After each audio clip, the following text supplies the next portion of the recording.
Hey kids, you want to learn about rocks? Well, I'm going to teach you the Pittsburgh's geological history by using rocks as the key to understanding Pittsburgh's geological history. Hi kids, did you know that Pittsburgh sits on the Appalachian Plateau and 3 miles of bedrock? Not 1, not 2, but 3 miles of bedrock! And now, I'm going to talk to you about 4 major geological features! Not 1, not 2, not 3, not even 79! But 4 major geological features!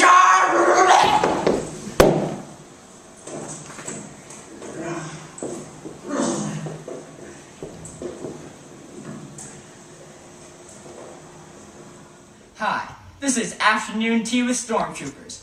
I'm your host, Clone 3.14879002. I'm the guy who asks all the obvious questions. Now, before we begin our program, a moment of silence for our dear spokesperson, Ethan Avergine, who passed away recently. Okay, moment over.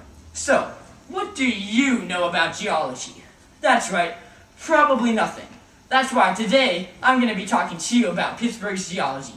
Now, the point sits on over 40 feet of river-deposited sand and gravel called aluminum.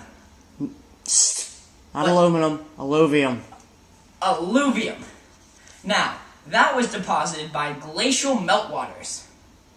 That happened during the Ice Age. Now, the Pittsburgh bedrock was deposited a lot longer before that. It was deposited during the Pennsylvanian period. That's even older than Mr. Wilson and Larry King combined. Now, there are many exposed layers of bedrocks you can see on hillsides. Now, that's all I have for today. Hi, Steve Irwin here. I'm in Frick Park searching for Armis limestone in its natural habitat. There it is. Shh, be quiet. We don't want to startle it. Aw, she's a beauty now, isn't she? Now, Armis limestone, it was made when the seas would periodically invade the land, much like Attila the Hun. This created a marine environment in which this limestone could form. Now, since it's a limestone, there are plenty of fossils in it.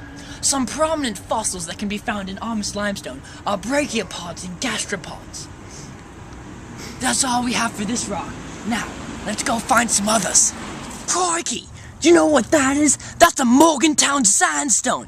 It's very dangerous and is aggravated easily, so we must be very, very quiet so we don't startle it. Now, the Morgantown sandstone, much like many other rocks in the Pittsburgh area, occurs very infrequently, with lots of it being in one place and none of it being in another. Now, the Morgantown sandstone is a very diverse rock. It can go from a fine-grained bluish-gray rock to a coarse-grained yellowish rock. Now, when present in large forms, the Morgantown sandstone is almost always just several feet above a layer of Armis limestone.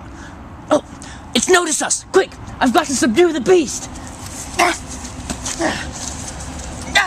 Stand back! It's too dangerous!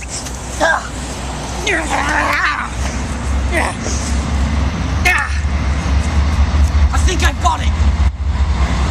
Oh, she's a beauty now, isn't he? Now, that's all for Adventures in Frick Park!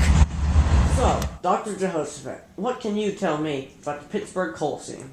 Well, you see, the Pittsburgh coal seam is probably the most important geological feature in the Pittsburgh area. It's what allowed us to get into the steel industry. And, as you know, the steel industry is one of the things we're most well known for. Now, the Pittsburgh coal seam is over 11,000 square miles, and the coal has a very high BTU. That's British thermal units, for those who don't know. Now, as I was saying, the Pittsburgh coal seam formed about 330 million years ago during the Pennsylvanian period. Now, in the normal formation of rock layers, there was a break, or a pause, and a huge peat mire, or coal swamp, as some may say, formed. Now, that coal swamp slash peat mire formed into what is now the Pittsburgh coal seam. What? Where's that from? Don't talk to me like that! You are a snowman! Frosty! Sorry. His Are battery. you gonna be okay? His battery's back. Your battery! You're not gonna make it!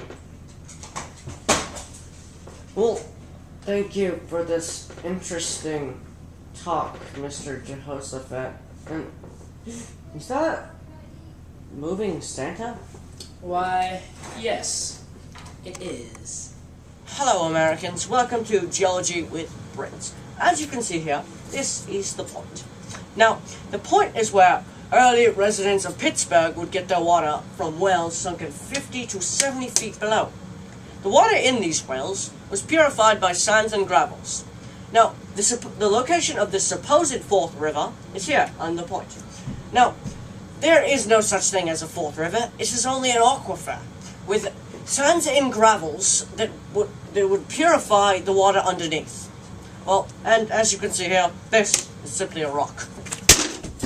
What ho? A foe? This is geology! Oh, how dare thee! Ha! Yeah! Victory for Sparta! And now, to finish off our video, a question and answer session with Ethan Aftergene. Was the Pittsburgh coal seam deposited in the Pennsylvanian period? Is Mr. Wilson short and bald? Is Morgantown sandstone dangerous and easily agitated?